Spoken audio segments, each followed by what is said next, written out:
நான் ரொம்ப நாளா என் கனவுல ஒரு தேவதை வர்றான்னு சொல்லிக்கிட்டு இருந்தேன்ல, நான் அவளை தான் கல்யாணம் பண்ணிக்க போறேன்னு சொல்லிக்கிட்டு இருந்தேன்ல. ஆமா. அந்த கனவு தேவதை வேற யாரும் இல்ல, நீதான்.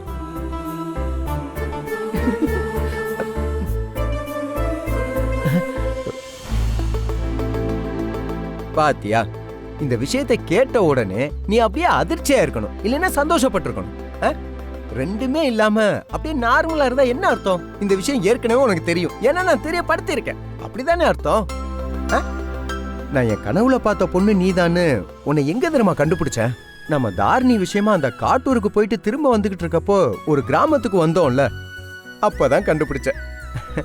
அங்க ஒருத்தன் கோலப்பொடி வித்துக்கிட்டு வந்தான், ஒருத்தன் பைக்ல வந்தான், ஒரு கோழி வந்துச்சு, 4-5 சின்ன பசங்க ஓடி வந்தாங்க. அப்ப அந்த கலர் கோலப்பொடி தவறி உன் மேல கொட்டுச்சு இல்லையா? அந்த சம்பவம் அத்தனையும் அதுக்கு முன்னாடி ஏன் கனவுல நடந்திருக்கு அஞ்சலி. முத்துப்பாண்டி, இப்ப நீ என்ன சொல்ல வர? எதுக்கு இப்போ தேவையில்லாத கற்பனை எல்லாம் கலந்து சுத்தி வளைச்சு சொல்லிட்டு இருக்க? சொல்ல வந்தத நேரடியா சொல்லு. அம்மா, இதெல்லாம் கற்பனை எல்லாம் கிடையாதுமா, இதெல்லாம் உண்மையிலே நடந்த சம்பவம். ப்ளீஸ் முத்து, முதல்ல நீ சொல்ல வந்த விஷயத்த நேரடியா சொல்லு. சரி, நானே சொல்லிடுறேன். நீ என்ன லவ் பண்ற, அதானே?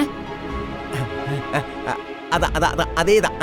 நீ என்ன காதலிக்கிறங்கிற விஷயம் எனக்கு முன்னாலேயே தெரியும். நானும் அதை தானே சொல்லிக்கிட்டு இருக்கேன். நீ என்ன விரும்புறதானே, ஆனா அதை நீ மறைச்சு என்கிட்ட சும்மா கோவப்படுற மாதிரி நடந்துக்கிற, கரெக்ட் தானே? இங்க பாரு முத்துப்பாண்டி, இப்ப நான் சொல்ல போற விஷயத்த நீ நம்புவியா? நீ என்ன சொன்னாலும் நம்புவேமா?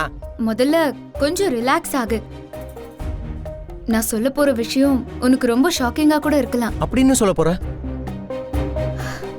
உன்னை பார்த்தா எனக்கு கொஞ்சம் பரிதாபமா இருக்கு. பரிதாபமாவா? நான் எவ்வளவு பெரிய ஆள் தெரியுமா? இந்த ஊர்ல என்ன பார்த்தா அத்தனை பேர் நடுங்குவானுங்க, என்ன பார்த்து பரிதாபமா இருக்குன்றியே. நீ மத்த விஷயத்துல எப்படி வேணாலும் இருந்துட்டு போ, ஆனா நீ என்ன காதலிக்கிறேன்னு சொல்ற பாரு, இந்த ஒரு விஷயத்துல உன்னை பார்த்தா எனக்கு ரொம்ப பரிதாபமா தான் இருக்கு. நீ சொல்றது எனக்கு புரியல. ப்ளீஸ், நீ பதட்டப்படாத. நான் சொல்றத தயவு செஞ்சு புரிஞ்சுக்க முயற்சி பண்ணு.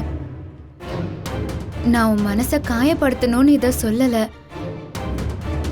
நீ என்ன ரொம்ப நாளா விரும்புற, என்ன கல்யாணம் பண்ணிக்க ஆசைப்படுற, இதுக்காக நீ என்னெல்லாம் முயற்சி பண்றேன்னு எனக்கு நல்லாவே புரியுது. ஆனா எனக்கு உன் மேல சுத்தமா காதல் இல்ல.